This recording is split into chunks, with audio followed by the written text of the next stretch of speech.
ফিরে এলাম বিরতির পর। আপনারা দেখছেন বিহারের রায়, আপনাদের সঙ্গে রয়েছে আমি অঙ্কুর। যে সর্বশেষ যে রেজাল্ট, সেই রেজাল্ট আপনারা এই মুহূর্তে স্ক্রিনে দেখতে পাচ্ছেন। এনডিএ এখনো পর্যন্ত এগিয়েই চলেছে এবং যে আলোচনাটায় আমরা ছিলাম সেই আলোচনায় আমরা দেখতে পাচ্ছি যে এখন আমরা একবার সর্বশেষ আপডেটটা জেনে নেব। আমাদের সঙ্গে রয়েছেন আমাদের সহকর্মী শুভাঙ্গী। শুভাঙ্গী, সর্বশেষ আপডেটটা একবার জানাও দর্শকদের।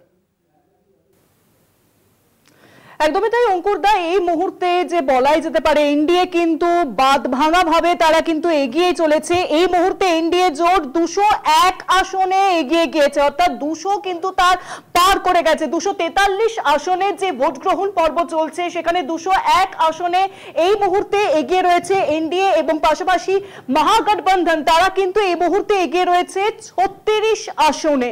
আর পাশাপাশি যদি আমরা কথা বলি যে জনসুরাজ পার্টির কথা, জনসুরাজ পার্টি কিন্তু আজকে যে ভোটের রেজাল্টের সূচি শুরু হয় এবং সেখানে যে কাউন্টিং শুরু হয় সেখানে তারা কিছু আসনে এগিয়ে থাকলেও 3 আসনে এগিয়ে থাকে, তারপর দেখা যায় তারা 2 আসনে এগিয়ে আছে, তারপরে দেখা যায় তারা 1 আসনে এগিয়ে আছে। না, এই মুহূর্তে তাদের সংখ্যা একেবারে শূন্যতে ঠেকিয়েছে।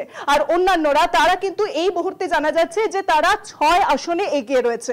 অর্থাৎ এনডিএ যে তাদের সংখ্যাগরিষ্ঠতা নিয়ে তারা যে আবারও বিহারের রাজ করতে চলেছে তা কিন্তু একেবারে স্পষ্ট। কিন্তু মহাগঠবন্ধন তারা ঠিক কি করতে চলেছে?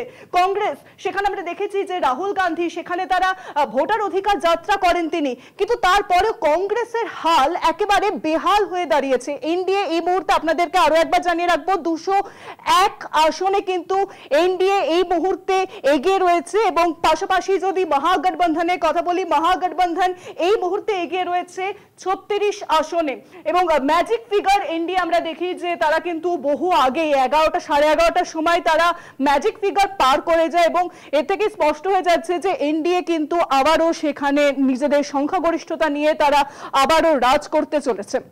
অঙ্কুরদা।